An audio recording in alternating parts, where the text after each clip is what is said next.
Konon dikisahkan, pada zaman dahulu kala terdapat sebuah kerajaan besar yang diperintah oleh seorang raja yang adil dan bijaksana di ujung timur Jawa Timur.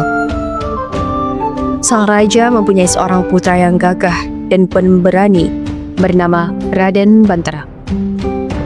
Raden Banterang suka berburu. Pagi hari ini, aku akan berburu ke hutan. Siapkan alat berburu, kata Raden Banterang kepada para abdi dalamnya. Setelah peralatan berburu siap, Raden Banterang bersama beberapa pengiringnya berangkat ke hutan. Saat berjalan sendirian, Raden Banterang melihat seekor kijang melintas di depannya. Dia segera mengejar kijang itu hingga masuk jauh ke hutan. Akibatnya, Raden Banterang terpisah dengan para pengiringnya. "Kemana seekor kijang tadi?" tanya Raden Banterang ketika kehilangan jejak buruannya. "Akan kucari terus sampai dapat," kata dia bertekad dalam. Raden Banterang menerobos semak belukar dan pepohonan muda. Namun, binatang buruan itu tidak ditemukan. Ia pun tiba di sebuah sungai yang sangat menyeberang. Segar nian air sungai ini, ucap Raden Banterang, minum air sungai itu sampai merasa hilang dahai. Setelah itu, ia meninggalkan sungai. Namun, baru beberapa langkah dia berjalan, tiba-tiba ia dikejutkan dengan kedatangan seorang gadis cantik jelita. Raden Banterang pun mendekati gadis tersebut dan memperkenalkan diri. Gadis itu pun menyambutnya. "Nama saya Surat, berasal dari kerajaan Kuku. Saya berada di tempat ini karena menyelamatkan diri dari serangan musuh. Ayah saya telah gugur dalam mempertahankan mahkota kerajaan," kata si gadis cantik. Mendengar ucapan gadis itu, Raden Banterang terkejut bukan kepalang. Melihat penderitaan putri Raja Klungkung itu, Raden Banterang segera menolong dan mengajaknya pulang ke istana. Tak lama kemudian, mereka menikah membangun keluarga bahagia. Suatu pagi, Surati pergi ke pasar. Ia menemukan seorang laki-laki yang berpakaian campang-camping.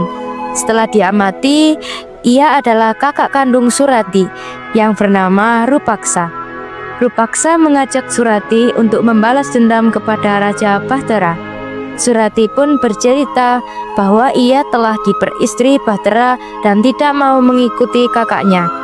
Rupaksa pun marah. Namun, ia tetap memberikan ikat kepala pada Surati sebagai kenang-kenang.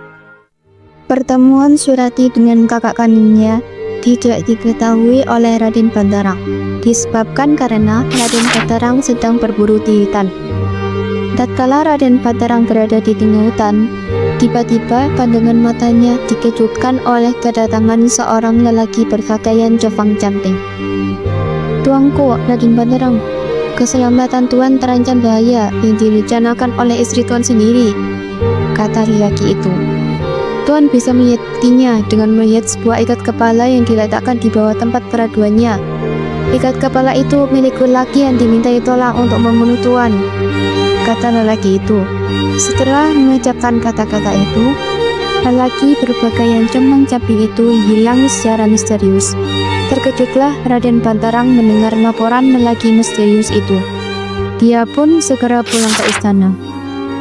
Setelah tiba di istana, Raden Banterang langsung menuju ke peraduan istrinya. Raden mencari ikat kepala yang telah diceritakan oleh laki berpakaian campang-camping yang telah ia temui di hutan tadi.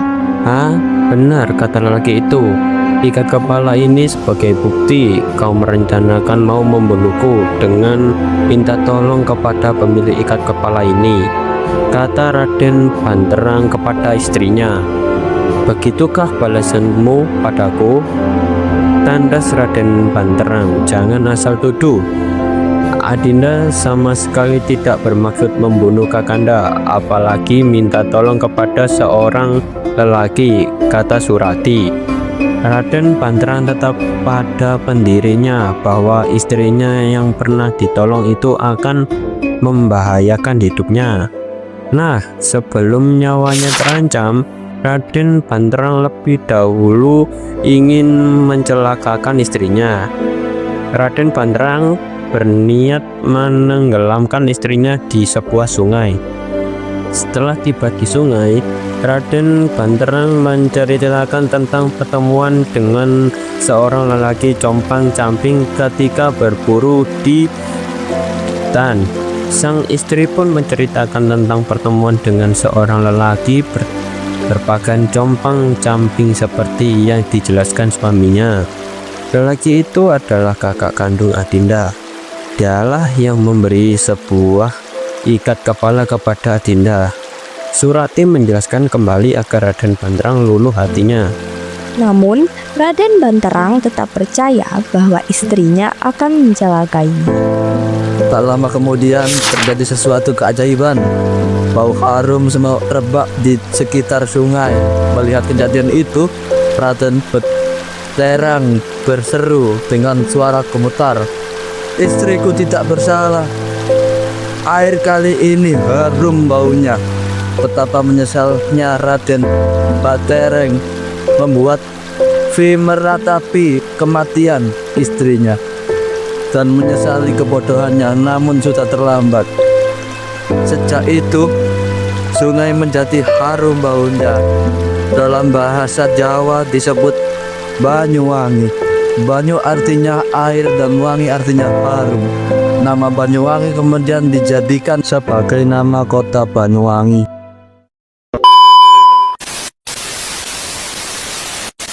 Sekian dari kelompok kami, Surati.